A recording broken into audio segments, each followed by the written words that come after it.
Paseos por la Sierra, con Alberto Garín.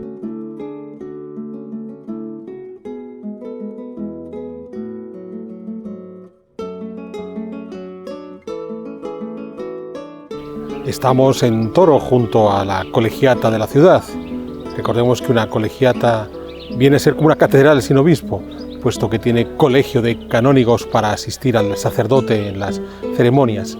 La colegiata de Toro fue construida ya en los tiempos de Fernando II de León, hijo de Alfonso VII, el emperador. Su padre había emprendido una ambiciosa labor constructiva, tratando de reformar los grandes obispados de su reino. Reimpulsa las obras en Compostela, bien es cierto que ahí no las consigue concluir. Lleva a cabo el final de las obras en San Isidoro de León y además se empecina en mejorar las catedrales de Zamora, esta colegiata de Toro y la antigua catedral de Salamanca.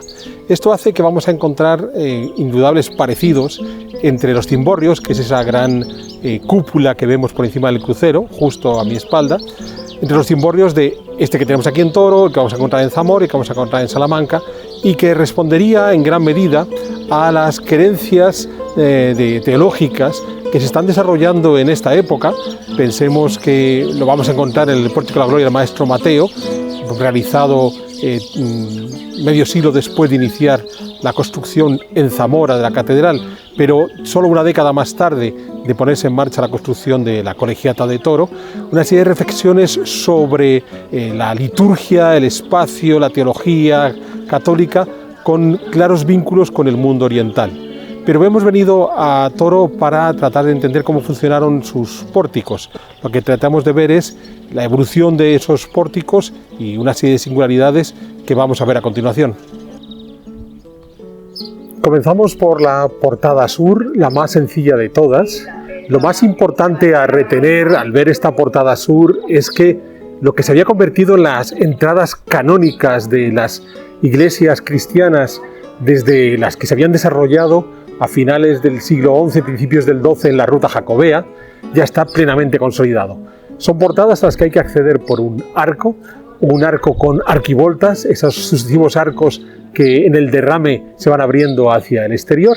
En este caso, tanto el arco principal como las arquivoltas, la decoración que presentan es muy sencilla, una serie de motivos florales, motivos geométricos, sin más, pero que marcan bien ese predominio de la entrada canónica que se había puesto en marcha en platerías a finales del siglo XI, principios del XII, y que se va a convertir en la forma habitual de ingresar en un templo cristiano, un templo de la cristiandad latina, hasta la llegada del mundo clásico en el siglo XV con el Renacimiento.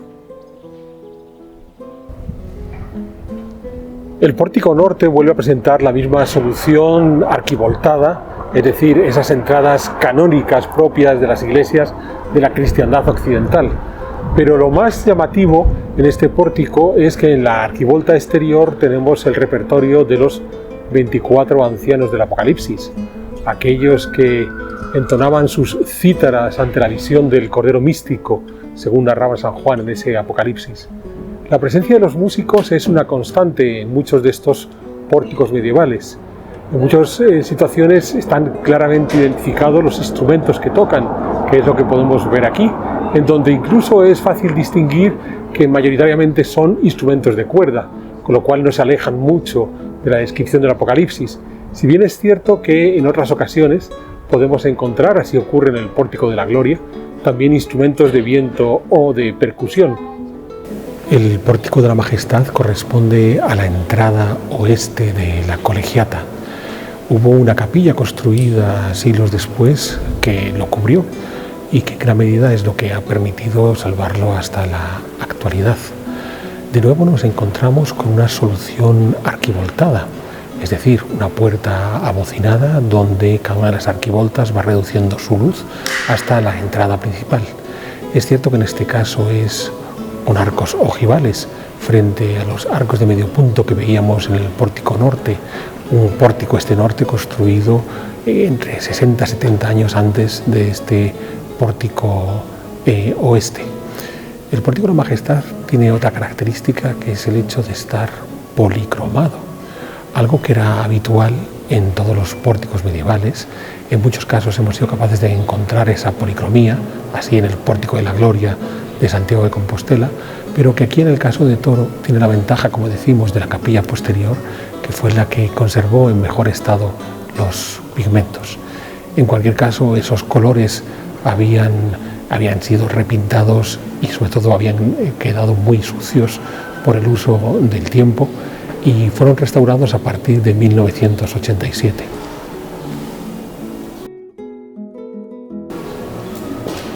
Tenemos entonces una entrada canónica arquivoltada, que en este caso tiene el añadido de la policromía, y en la última arquivolta previa a la mayor, la que haría el número 6, vamos a ir encontrándonos de nuevo los músicos del Apocalipsis, una vez más mayoritariamente con instrumentos de viento, aunque también hay algunos de percusión.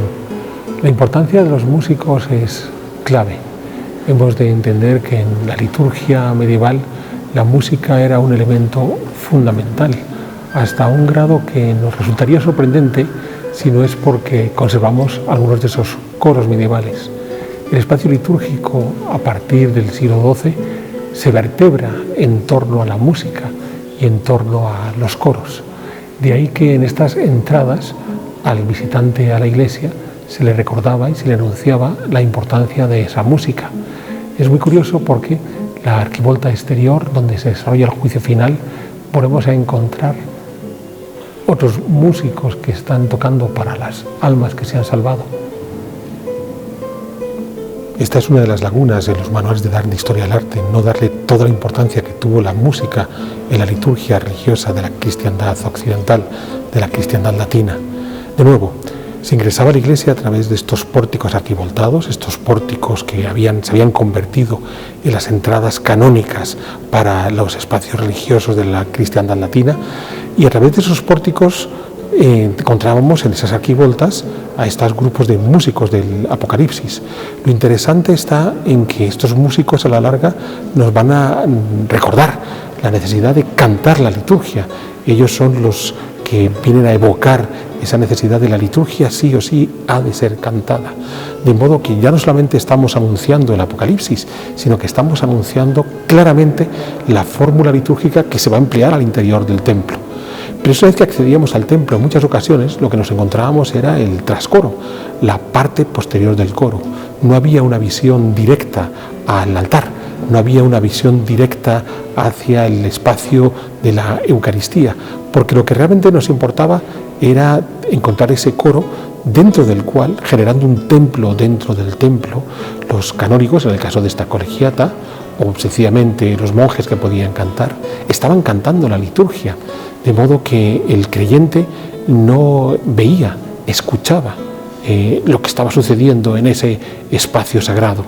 La importancia de la música era clave, y es algo que hemos perdido en muchos casos porque los coros han sido desplazados, desmontados, y sobre todo porque en algunas situaciones se incorporan nuevos elementos, los órganos, los coros suben a la parte superior de los templos, y esto nos impide entender hasta qué punto para un cristiano medieval, para alguien que se entraba a una iglesia en los siglos XII, XIII, XIV, XV, en la ceremonia estaba completamente envuelto en la música. Es decir, la música no era un complemento de la arquitectura se vertebraba en torno a la música. La arquitectura, y como podemos ver aquí, la iconografía, porque inevitablemente tenemos a los músicos del Apocalipsis, cierto, anunciando ese juicio final, pero sobre todo recordándonos, a Dios se le canta, no solamente se le reza de una forma sosegada, sino que esa oración es una oración cantada, es una oración musical. Es interesante cuando observamos la cantidad de pórticos que nos vamos a encontrar por todo el mundo medieval de la cristiandad latina, en la que inevitablemente aparecen músicos, porque una vez más no se podía concebir la liturgia medieval sin la presencia de la música.